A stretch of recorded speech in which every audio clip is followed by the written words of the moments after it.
اخلاق کی وسیع خاموشی میں واجر ون نے اپنے مہینوں کی خفیہ خاموشی کو ایک سگنل کے ساتھ توڑتے ہوئے واپس بات کی ہے جو شاید اس کی ضرورت کی لائف لائن ہو۔ 4 دہائیوں سے پہلے شروع کیا گیا ستاروں کا یہ سفیر نامعلوم مقام پر ہماری آنکھیں اور کان رہا ہے جو ہمارے نظام شمسی کے کنارے اور اس سے باہر کے انمول ڈیٹا کو واپس زمین پر بھیجتا ہے، لیکن حال ہی میں اس نے ایک ایسی انفارمیشن دینا شروع کی ہے جسے ہم سمجھ نہیں سکتے تھے، جس کی وجہ سے اس نے اپنے تاریخی مشن کو روکا ہوا ہے۔ آج ہم اس کائناتی اسرار کے دل کی گہرائیوں میں ڈوبتے ہیں۔ یہ اشارہ امید کی کرن کیوں ہے؟ ناسا کی ٹیم اس سنگ میل کو کیسے سیلیبریٹ کیا؟ ہم انسانیت کے سب سے دور تک پہنچنے والے خلائی جہاز میں سے ایک کو ممکنہ طور پر بچانے کے لیے اٹھائے گئے اقدامات کی بات کر رہے ہیں۔ مہینوں سے واجر ون کے پیغامات کسی کائناتی معمے سے کم نہیں تھے۔ اس علمبردار تاروں کے سمندر میں تیرتے ہوئے اس نے ایسے ڈیٹا بھیجنا شروع کر دیا ہے جس نے ناسا کے سائنسدانوں کو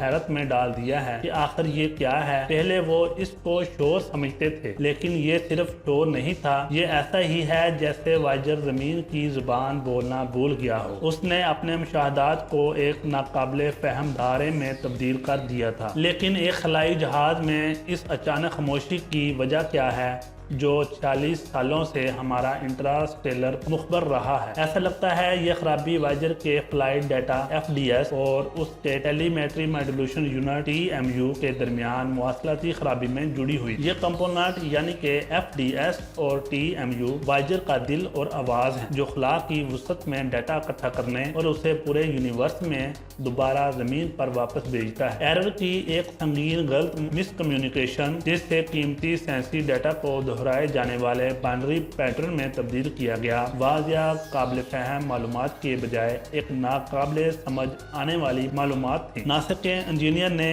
ایک ایسی کمانڈ بھیجی جسے پوک کہا جاتا ہے جو خلائی جہاز کے ڈیٹا سسٹم کو اس کے سافٹ ویئر کو اپ ڈیٹ کرنے کے لیے جھٹکا دیتی ہے۔ شاید واجر کو اس کے سافٹ ویئر میں مختلف ترتیب آزمانے کی ترکیب دے کر جس سے وہ اس خرابی کا باعث بننے والے خراب حصے کو نظر انداز کر سکتے ہیں۔ یہ صرف ایک تکنیکی چال نہیں تھی بلکہ یہ ایک امید کا پیغام تھا۔ اب آئیے دریافت کرتے ہیں کہ یہ سگنل مشن مستقبل کے لیے امید کو کیسے زندہ کرتا ہے۔ واقعات کی ایک بے مثال موڑ میں کائناتی خاموشی میں ایک دھندلا اشارہ ابھرا جو واجر ون کا ایک ایسا نشان ہے جو مہینوں میں پہلی بار سمجھ میں آیا۔ 3 مارچ کو ناسا کے جیٹ پروپلشن لیبارٹری کے انجینئر کو ماضی قریب میں کسی دوسرے کے برعکس ٹرانسمیشن کے ذریعے خوش آمدید کہا گیا تھا۔ یہ معمول کا ڈیٹا سٹریم نہیں تھا، یہ واجر کی فلائٹ ڈیٹا سسٹم میموری کا تفصیلی مطالعہ تھا۔ یعنی کہ کسی ایسی زبان میں خط موصول کرنے کا تصور کریں جس کے بارے میں آپ کو لگتا ہے کہ آپ بھول گئے ہیں، جس میں خاموشی کے کنارے پر چھیڑ چھاڑ کرنے والے مشن کو بچانے کا راز شامل ہے۔ یہ تھا اندھیرے کے درمیان روشنی کی ایک جھلک۔ یہ سگنل کوئی حادثہ نہیں تھا، یہ خلائی جہاز کا ایک احتیاط سے تیار کردہ کمانڈ کا رد عمل تھا جو پوک جس کو ایک نئی قسم کے پیغام کو باہر نکالنے کے لیے ڈیزائن کیا گیا تھا۔ انجینئرز نے واجر سے کہا تھا کہ وہ اس کے سافٹ ویئر کے ترتیب کو تبدیل کریں، اس امید کے ساتھ اس کے مواصلات میں جو بھی خرابی پیدا ہوئی اس کے گرد گھیرا ڈالے گا، اور اس نے کام کیا۔ ڈیٹا میں واجر کے آپریٹنگ ہدایات اور ویریبل ویلیو شامل تھی جو نئے کمانڈ یا خلائی جہاز کی حیثیت کی بنیاد پر تبدیل ہو سکتی ہیں۔ یہ ایسا ہی تھا جیسے واجر نے اپنی موجودہ حالت کا ایک جامع نقشہ بھیجا تھا جس نے ناسا کو مسلسل خرابی کی تشخیص کے لیے درکار اشارے پیش کیے گئے تھے۔ آخر یہ پیش رفت ناسا کے سائنسدانوں کے لیے اتنی کیوں اہم ہے؟ یہ خلائی جہاز کے مین کمپوننٹ کے براہ راست معلومات فراہم کرتا ہے جس سے انجینئر اس میموری ڈمپ کو سابقہ میموری ڈمپ کے ساتھ کمپیریزن کرتے ہیں۔ یہ کمپیریزن نہ صرف اس ایرر کی نشاندہی کر سکتا ہے بلکہ انجینئرز کو ایک درست حل تیار کرنے میں رہنمائی فراہم کر سکتا ہے جس میں انسانیت کے سب سے دور کے متلاشیوں میں سے ایک کو بچانے کی صلاحیت ہے۔